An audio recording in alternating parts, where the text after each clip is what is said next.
Hi అండి, welcome back to our channel. ఇవాళ summer special recipe Andhra స్టైల్లో మామిడికాయ పచ్చడి ఎలా చేయాలో చూద్దామా. సమ్మర్ అంటేనే మొదటిగా గుర్తొచ్చేది మామిడికాయలే కదా. ఈ మామిడికాయలతో ఎన్ని రెసిపీస్ చేసుకోవచ్చో వాటిలో ఒకటి ఈ మామిడికాయ పచ్చడి. టేస్ట్ అయితే సూపర్ గా ఉంటుంది, మీకు ఖచ్చితంగా నచ్చుతుంది. తప్పకుండా వీడియో లాస్ట్ వరకు చూసి మీరు ఖచ్చితంగా ట్రై చేయండి. పుల్ల పుల్లగా, కారం కారంగా ఈ నోరూరించే పచ్చడి ఎలా చేయాలో ఇప్పుడు చూద్దామా. మరి ముందైతే ఒక చిన్న కడాయి తీసుకొని 1 స్పూన్ ఆయిల్ యాడ్ చేసి, ఆయిల్ కాస్త హీట్ అయ్యాక 1/2 స్పూన్ మెంతులు, 1/2 స్పూన్ జీలకర్ర, 1/2 స్పూన్ ఆవాలను కూడా యాడ్ చేసి ఇవి కాస్త చిటపట అనే వరకు వేగనివ్వాలి. మెంతులు మరీ ఎక్కువ యాడ్ చేశారంటే పచ్చడి చేదొచ్చేస్తుంది, అందుకే ఒక గింజ తక్కువగానే తీసుకుంటే పచ్చడి కూడా చాలా టేస్టీగా ఉంటుంది.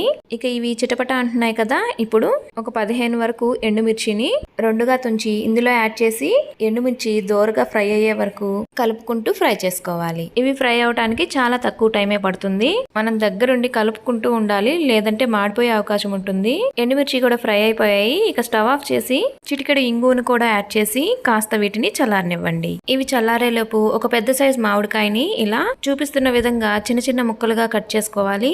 ఈ మామిడికాయ ముక్కలు దగ్గర 2.5 కప్పు వరకు ఉంటాయి. మనం తీసుకున్న మామిడికాయ పులుపును బట్టి ఎక్కువ పులుపు ఉంటే 1/2 కప్ మామిడి ముక్కలు తగ్గించే తీసుకోండి. ఇవి కట్ చేసే లోపు ముందుగా మనం వేయించి పెట్టుకున్న ఎండుమిర్చి కూడా చల్లారిపోయాయి. వీటన్నిటిని ఒక మిక్సీ జార్ లోకి తీసుకొని రుచికి సరిపడా ఉప్పును కూడా యాడ్ చేసి మరీ మెత్తగా కాకుండా కొంచెం బరకగా మిక్సీ పట్టుకోవాలి.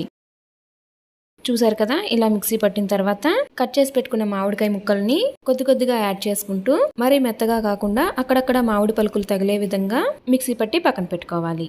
ఇప్పుడు మరోసారి స్టవ్ ఆన్ చేసి కడాయి పెట్టి ఒక 2-3 స్పూన్ల ఆయిల్ యాడ్ చేసి 1 స్పూన్ పచ్చెనగపప్పు, 1/2 స్పూన్ మినపప్పు, 1/2 స్పూన్ జీలకర్ర, 1/2 స్పూన్ ఆవాలను కూడా యాడ్ చేసి ఒక రెమ్మ కరివేపాకు, 2 ఎండుమిర్చిని తుంచి యాడ్ చేసుకొని ఇవి కాస్త ఫ్రై అవ్వనివ్వాలి. చూసారు కదా, ఇలా ఫ్రై అయిన తర్వాత ఇందులోనే 1/2 స్పూన్ పసుపుని యాడ్ చేసి ఓసారి కలుపుకున్న తర్వాత ముందుగా మిక్సీ పట్టిన పచ్చడిని ఇందులో యాడ్ చేసి మనం వేసిన తాలింపులో పచ్చడి బాగా కలిసే విధంగా కలుపుకొని ఒక 5 నిమిషాలు మీడియం ఫ్లేమ్ మీద కలుపుకుంటూ కాస్త పచ్చడిని మగ్గనివ్వాలి. చూస్తున్నారు కదా, పచ్చడి అయితే రెడీ అయిపోయింది.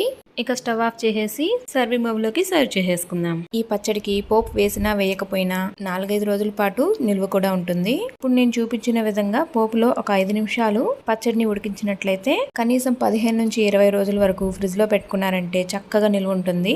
ఇలా కనుక చేసి పెట్టుకున్నట్లయితే అప్పటికప్పుడు అన్నంలోకైనా టిఫిన్స్ లోకైనా ఎందులోకైనా సరే హ్యాపీగా తినేయచ్చు. చూస్తున్నారు కదండి, ఎంత ఈజీగా చేసుకున్నామో ఈ పచ్చడిని. చూస్తుంటేనే నోట్లో నీళ్లు ఊరుతున్నాయి. ఈ పచ్చడి ఒక్కటి ఉంటే చాలు, మిగిలినవన్నీ పక్కన పెట్టేసి మరి పొట్ట ఫుల్గా అన్నం తినేసేయచ్చు, అంత బాగుంటుంది.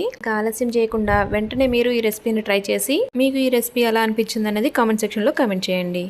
ఇక ఈ వీడియో కనుక మీకు నచ్చినట్లయితే లైక్ చేసి, షేర్ చేసి, సబ్స్క్రైబ్ చేసి పక్కనే ఉన్న బెల్ ఐకాన్ని క్లిక్ చేయండి. మరో వీడియోతో మళ్ళీ కలుద్దాం.